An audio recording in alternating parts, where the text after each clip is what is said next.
Assalamualaikum warahmatullahi wabarakatuh.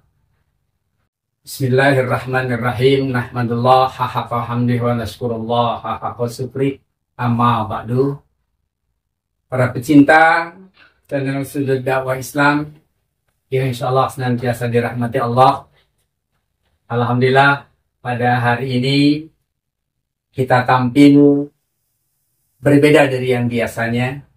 Karena luar biasa hari ini datang tamu kehormatan saya, dua wanita muda yang karirnya luar biasa.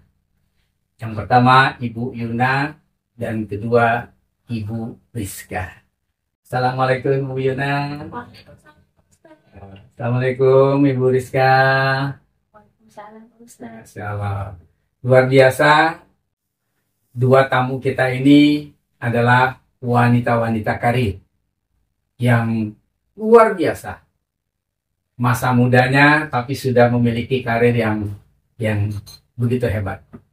Yang pertama Ibu Yunita Firdiana, dipanggil dengan Ibu Yuna, betul?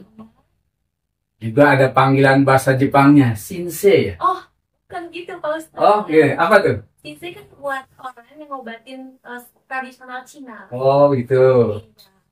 Kalau untuk bahasa Jepangnya, Ya. sensei Pak Oh Ustadz. sensei, Masya Allah. Tahunya Shinsei aja, oh sensei.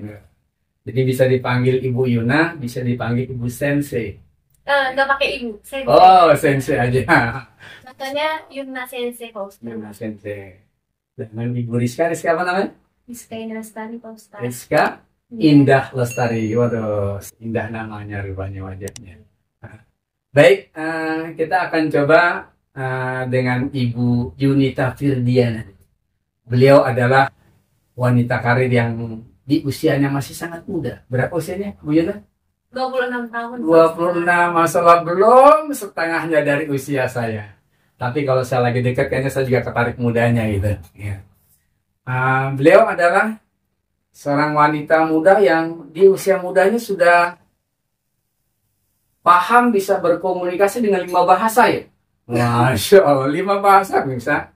1 bahasa Jepang, 2 bahasa Cina, 3 bahasa Inggris, 4 bahasa Indonesia, 5 bahasa Betawi. Karena beliau ternyata adalah anak Betawi asli yang pengen maju, punya karir yang luar biasa, yang menghilangkan kesan yang selama ini dianggap orang Betawi tidak berkualitas. Ternyata terbukti sekarang anak Betawi masih muda bisa 5 bahasa. 2 modal bahasa awal ya. Ini 3 nih yang bahasa aslinya, bahasa Jepang, bahasa Korea, bahasa Mandarin, dan bahasa Inggris. Bu Sensei, coba dong sapa nih pemirsa dengan 3 bahasa, itu bahasa Inggris, bahasa Mandarin, dan bahasa Jepang. Silakan Bu Yuna. Okay. Hello, good afternoon everyone. So, let me introduce myself. My name is Yunita Firdiana. You can call me Yuna. So, I live on Kebonjeruk, West Jakarta. I'm 26 years old. So, my hobby is I like food, eating food, and then I watching a movie, and I always reading a comic like manga. Itu bahasa Inggris tuh ya? Yes. Bahasa apa sekarang yang kedua nih? Bahasa Jepang. Oh, bahasa Jepang. Konnichiwa. Hajimemashite. Watashi no namae wa Yuna desu. Yuna yonde kudasai. Watashi wa Jakarta ni sunde imasu. Watashi wa 26歳です。今年は23日です。どうぞよろしくお願いします。 Oke. Satu lagi bahasa Mandarin. Ya. Oke, silakan. 晚上你好吗？你好，大家。我想你可以 Yuna Chao. 我住在夏天的 kebun jeruk 20号嘛。我是Yuna 老师。 Masya Allah. Hai Rizka. Oh ya, Ya, lagi apa gitu? Mas. Watashi Watashi ya. Oke, oke. Ya, untuk yang terakhir nih ya Pak Ustadz Ini ya. ya. Itu artinya untuk tahun ini ya, 今年 ya, 27 Suelu. Jadi artinya itu tahun ini aku usianya 27. Wah, subhanallah. Ulang tahunnya kapan berarti itu? Roku. Apa Rabu? Roku itu kan bahasa Jepangnya 6 bulan. Oh, bulan 6 dikit That's lagi. so- Masya Allah. Anak, walaupun ulang tahun baru ke 27. Bu Yuna luar biasa ya. 3 bahasa yang sekarang sudah menjadi profesi Anda untuk memberikan kursus ya. Dengar-dengar sedang belajar bahasa Prancis ya? Iya. Masya Allah. Sedang belajar bahasa Prancis. Ingin memahami terus. Kenapa? Memang kalau kita masih muda, saya jadi ingat nih kata-kata orang bijak nih. Pesan buat Anda berdua nih, juga buat para pemirsa yang masih muda. Jangan buang waktu untuk mengejar kupu-kupu. Perbaiki kebunmu, maka kupu-kupu akan datang kepadamu. Jangan sia-siakan waktu dan usia mudamu. Perbaiki skill, perbanyak ilmu, maka uang akan datang menghampirimu.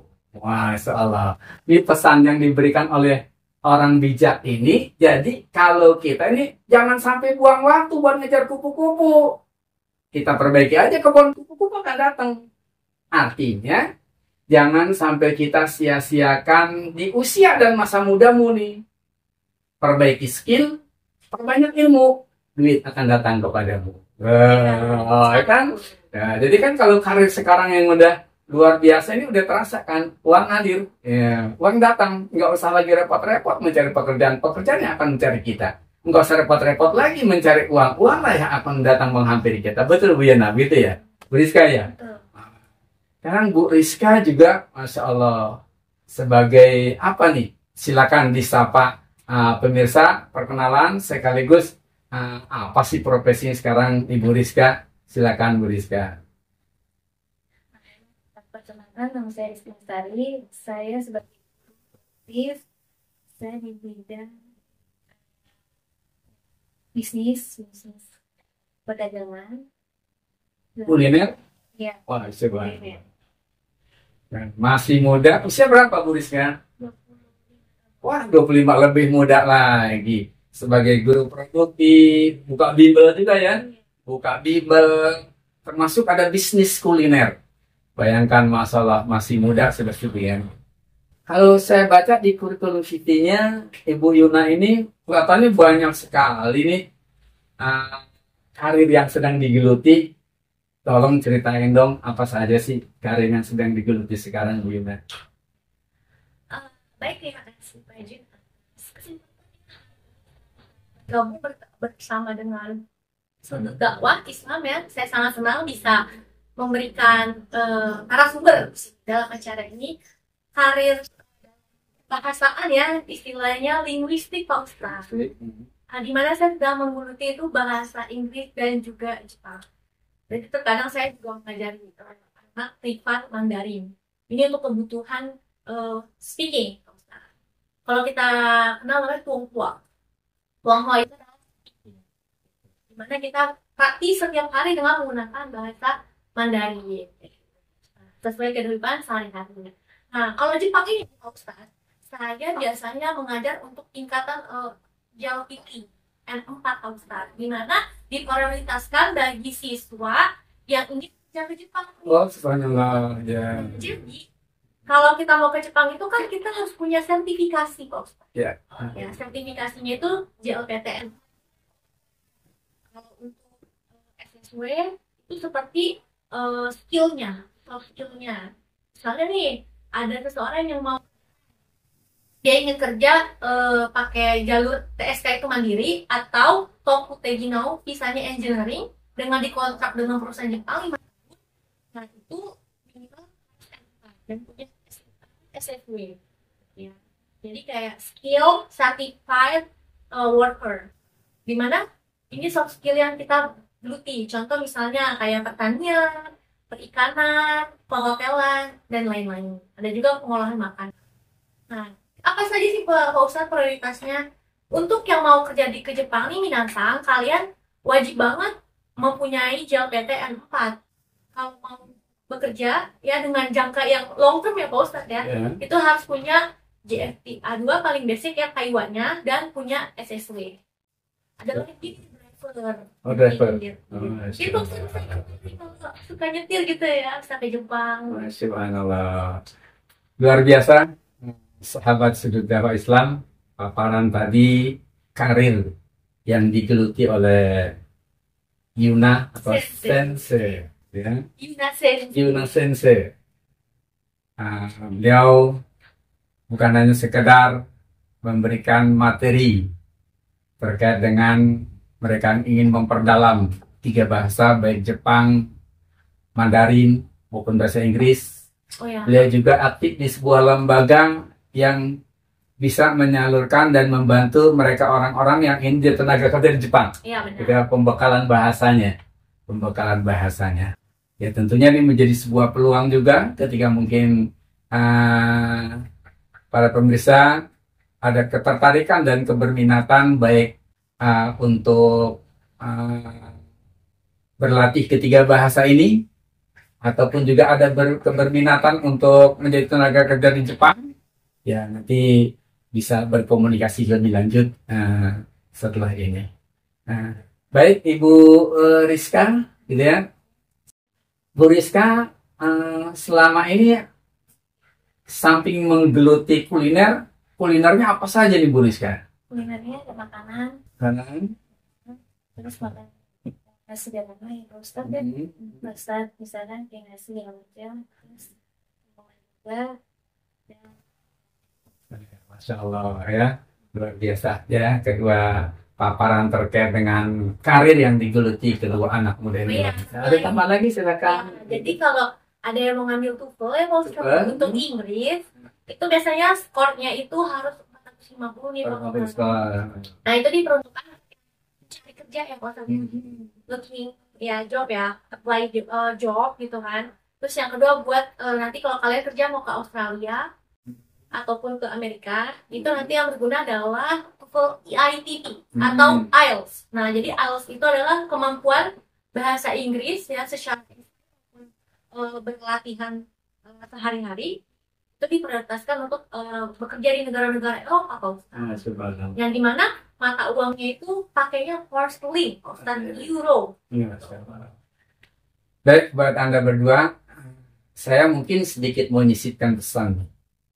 Setinggi apapun karir yang sedang kalian geluti, setinggi apapun nanti profesi yang akan kalian gapai, sehebat apapun kalian nanti bisa menggapai dunia ini, prestasinya, tapi ada sebuah hal yang perlu kalian ingat baik-baik adalah jangan sampai kalian meninggalkan kewajiban utamamu yang nanti ketika menjadi seorang istri.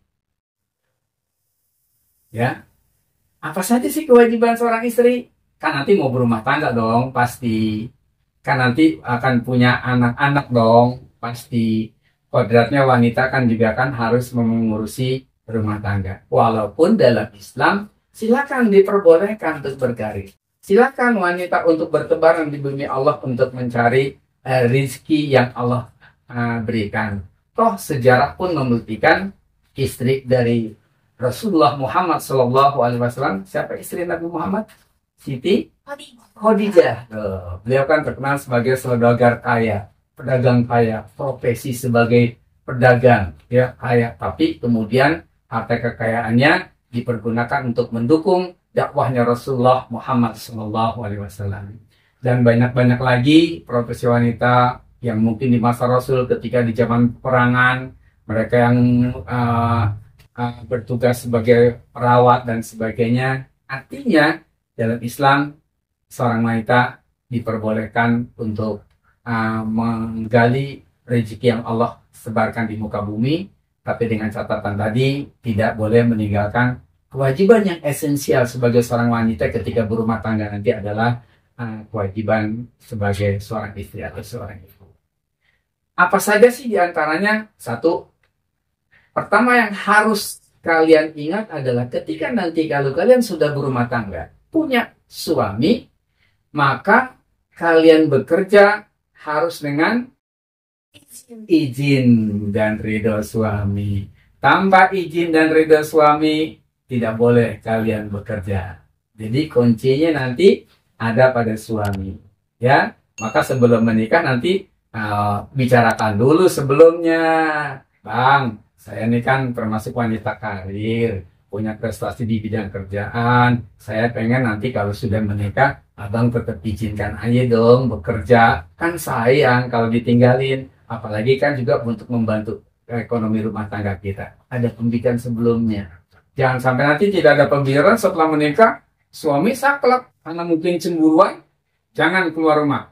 Cukup di rumah, tinggalkan pekerjaan. Kan sayang. Ya, yang jelas apapun nanti sikap suami ketika sudah berumah tangga, Anda bekerja harus diizin suami dan suami ridho sama kita. Satu. Kemudian yang kedua, sebagai seorang istri tetap harus patuh dan taat sama suami. Ya, patuh dan taat kepada suami selama suami memerintahkan kepada kita sesuatu yang dibenarkan dalam Islam.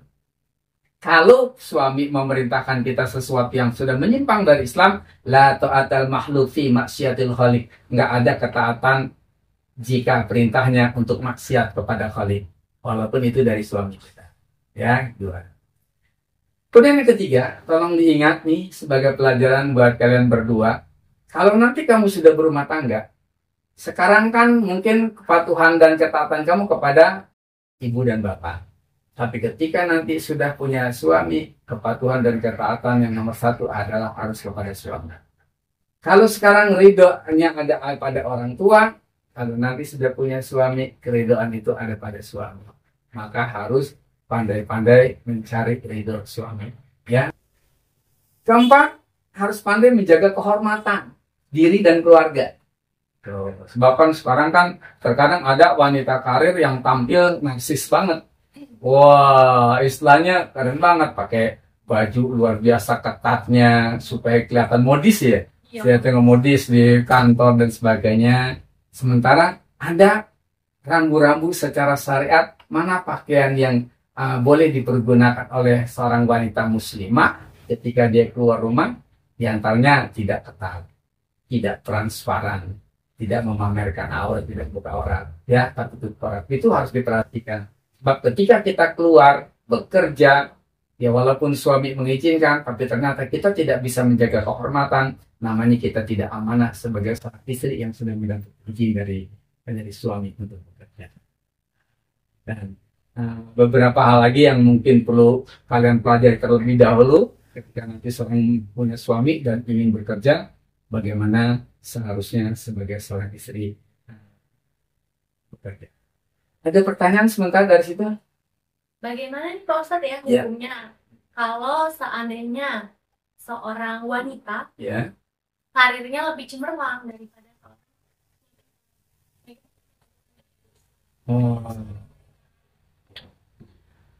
seorang istri punya karir yang tinggi, sah-sah saja.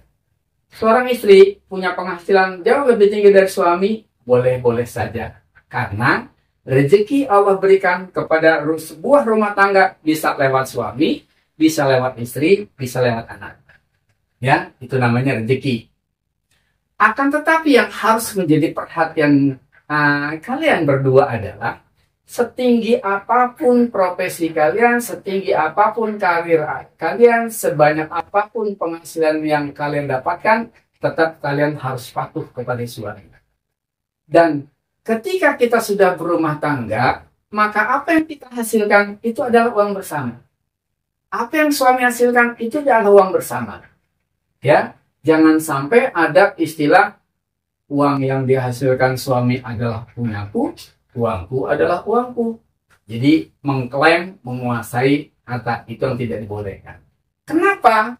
Karena ketika kalian berdua bekerja, satu itu atas izin suami. Kedua, banyak hak-hak suami yang ditinggalin. Suami ngalah, biarin dah, banyak hak sayangnya. Seperti mana contoh haknya? Contoh, kan hak suami ketika dia pulang kerja mendapat pelayanan dari istrinya, disediain air minum, disediain air buat mandi, dilayani dan sebagainya. Kedua, ketika suami mungkin memiliki hajat untuk terpenuhi kebutuhan biologisnya, sementara istri sedang bekerja, berarti dia tidak bisa dapatkan. Atau di malam hari ternyata istri capek, tidak bisa memberikan, maka hak suami juga terkorbankan. Maka kita jangan egois, merasa ketika kita sudah bekerja, merasa uang itu milik kita. Kecuali ada harta bawaan nih. Seumpamanya Jonas Sensei sebelum menikah, dapat warisan dari bapaknya nih. Yang gak banyak sih, cuman 2 hektar tanah gitu, sama duit 2 miliar. Duit 2 miliar disimpan di bank. Uang 2 miliar dan tanah 2 hektar yang diberikan oleh orang tua sebagai harta waris kepada ibu Yuna Sensei, itu adalah hak mutlak. Boleh diklaim itu punya saya, terserah mau dipergantung apa. Tapi ketika yang didapatkan saat dia sudah berumah tangga dan bekerja, maka itu adalah milik bersama. Ya, jadi tolong diingat, hati-hati kalau nanti karir meningkat ternyata penghasilannya lebih tinggi dari suami, jangan sekali-kali sombong, jangan sekali-kali egois, jangan sekali-kali merasa aku punya, jangan sekali-kali merendahkan suami, apalagi memerintah suami. Paham? Benar.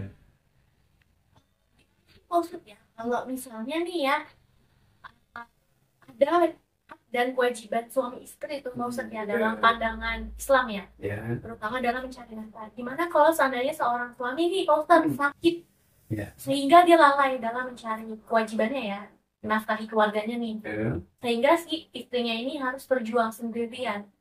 Mungkin suaminya sakit berat ya, contoh kayak penyakit ginjal itu kan dia nggak bisa capek ya Pak Ustadz. Gimana Pak Ustadz bagi para wanita? Itu kan dalam kehidupan rumah tangga berlaku hukum darurat.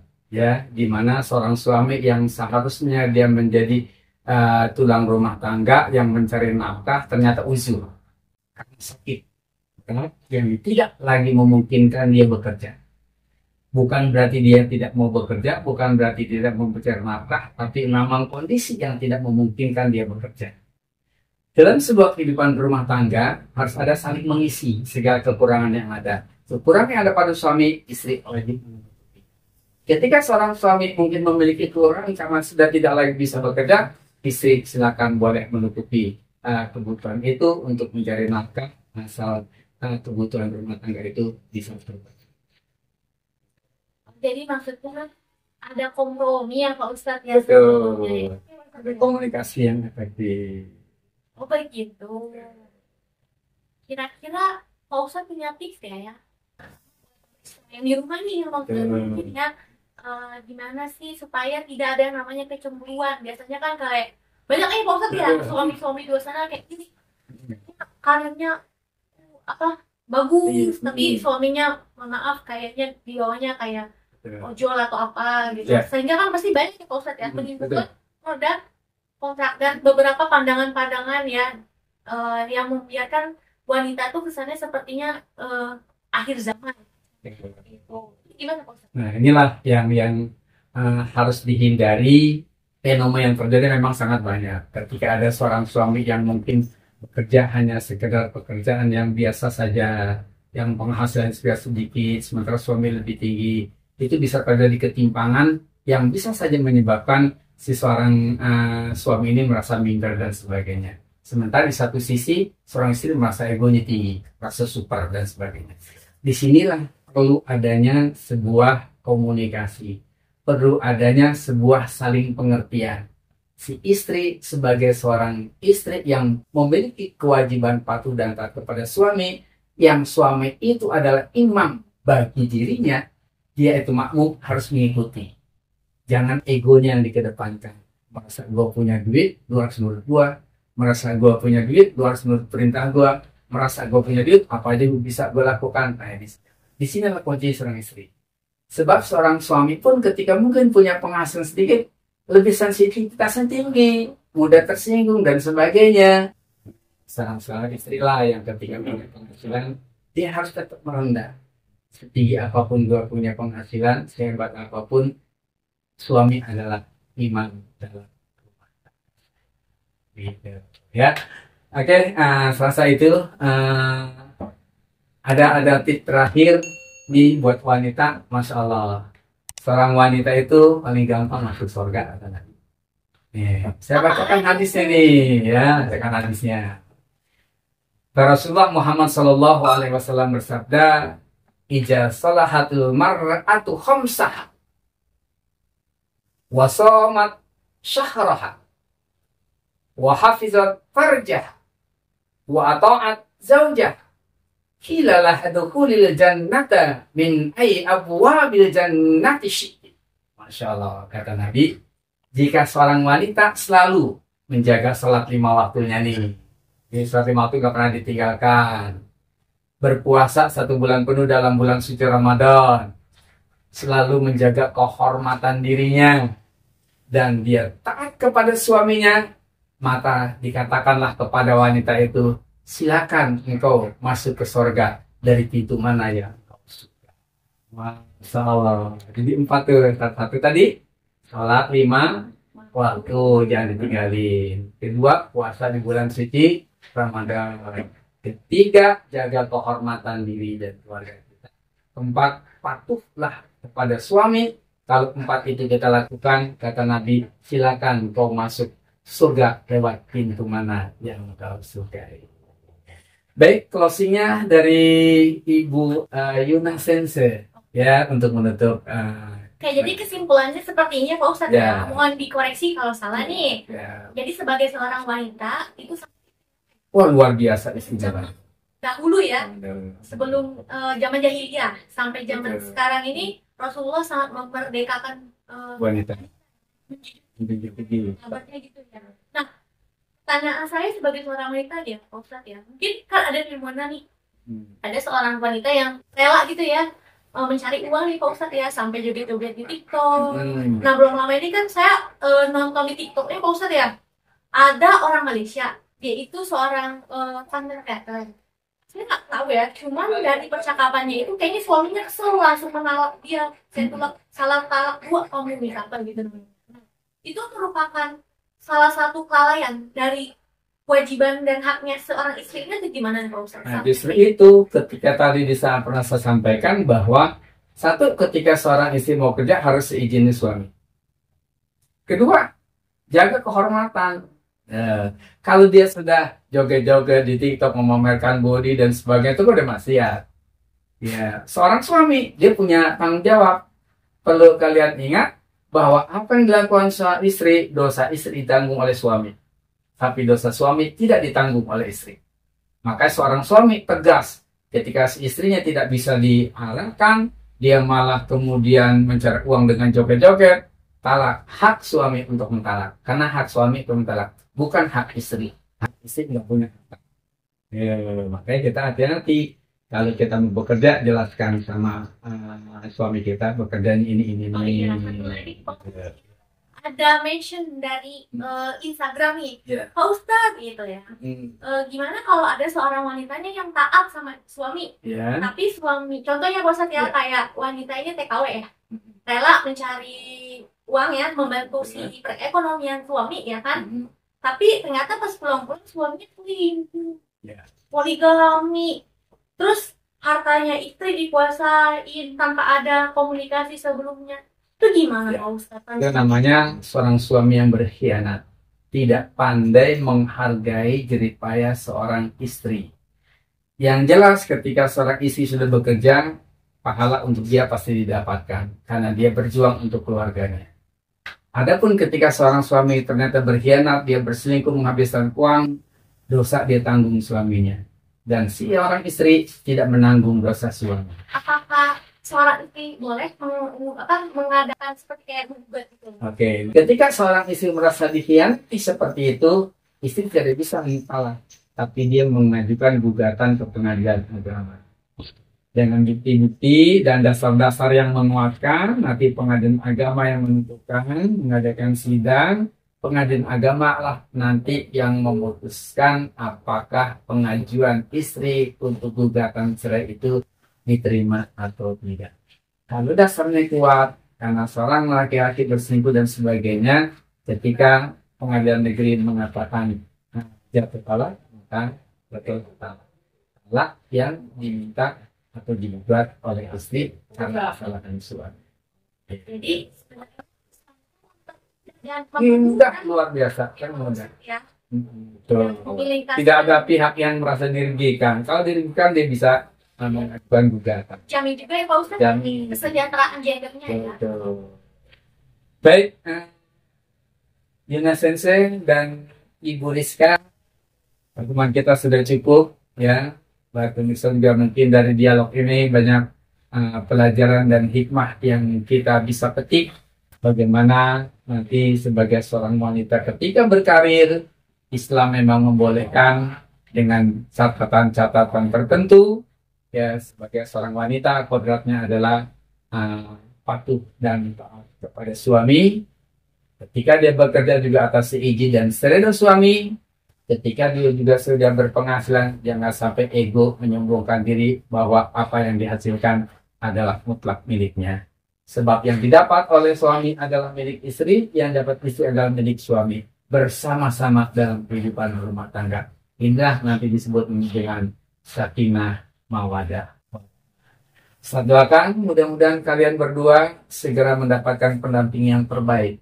Terbaik menurut penilaian Allah Subhanahu wa Ta'ala, bukan terbaik menurut lisan dan mata kita.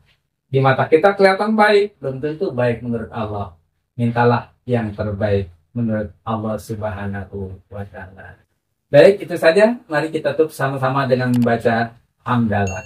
Alhamdulillahirabbil alamin. Wassalamualaikum warahmatullahi wabarakatuh.